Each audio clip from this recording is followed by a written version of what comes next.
Thank you, everybody. It's a real pleasure to be here. And I'm standing here of two minds. On one mind, it's a real privilege to be here.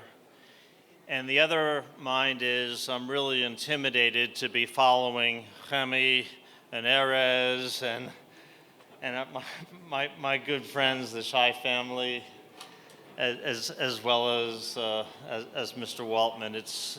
To me, it's really the best of what makes Israel a great and precious place.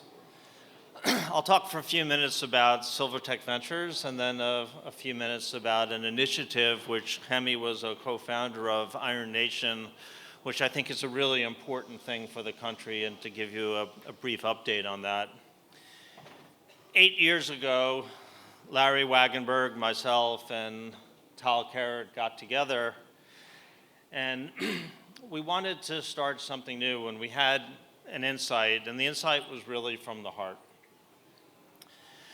And we saw that starting a company for an entrepreneur is an incredibly lonely journey, especially in the technology field, where you have all this environment of uncertainty, and then you're making promises to employees, to customers, as well as to investors. And most of those promises are never fully met, and never met in the time period that expected.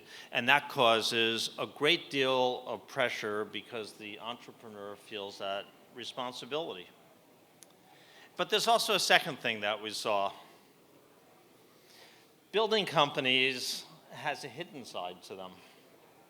And that's not visible to the analysts and the associates and stuff that we all hire to look at companies and tell us if it's a good investment.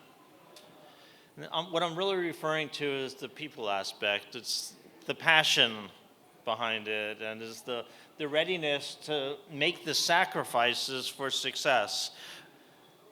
And the third thing is building a culture that works. And you can't measure these visibly. You have to measure them by building a relationship with people. And PowerPoint, I think, has done us a disservice, and spreadsheets have done us a disservice, because you can't tell these things from PowerPoints and spreadsheets. You sort of have to live with people. And to me, I have a saying, and I say that a PowerPoint is like spandex. They never look bad.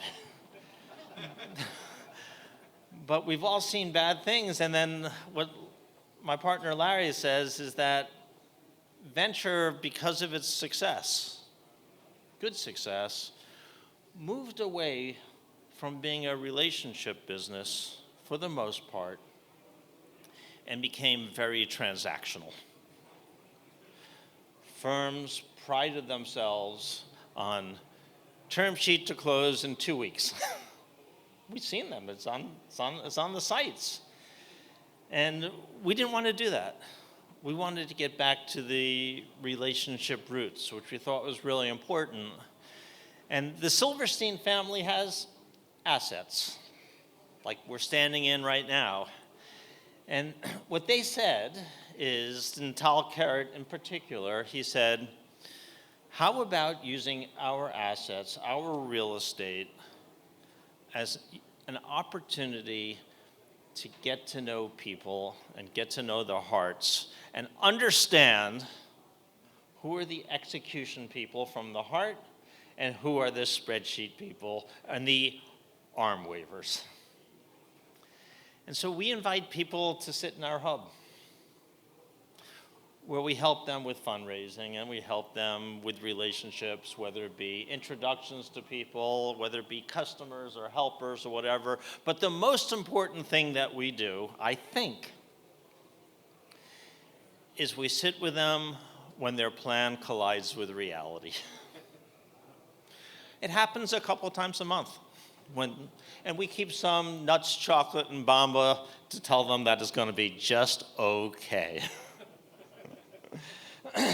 And by the way, the elements of the uncertainty, the elements of getting over these battles, it's really highlighted when you have a founder coming from another country and another culture, and they don't have a network in what is their largest market. And that led us to Israel, of course. So just to quick on the results, we've now had 36 Israeli companies sitting with us over the last 8 years. 16 female founders, by the way, on that as well. And I like to highlight, we do not look for Israelis or female founders. What happens is our founders bring us their friends, which gives us great responsibility. It gives us an obligation to do well for them. We feel it every day when we come to work. That's the biggest pressure that I feel, not to disappoint the people who I'm in love with, to tell you the truth. And share a little more about the results. This will be a seminal summer for us because our companies cumulatively will have raised over $1 billion. The Israeli companies. And we have one company that's valued at over $1 billion. We now have two valued at over $500 million. One I think will be over $750 million in the next couple of weeks. And a few more over $100 million. And it's not because Larry, myself, or Tal looked over the horizon and we said, it's the cloud, it's the AI, it's this or that, the other thing. It was really much simpler. We wanted to be surrounded by people who inspire us, that wanted to do special things, and by sitting with us, we could understand, are they good people? So that to me was the magic. And every day, we're inspired. We feel like we're so lucky to be doing this. So I thought it would be good if we have Sivan and Michal come on up, and we'll have a conversation to give you a sense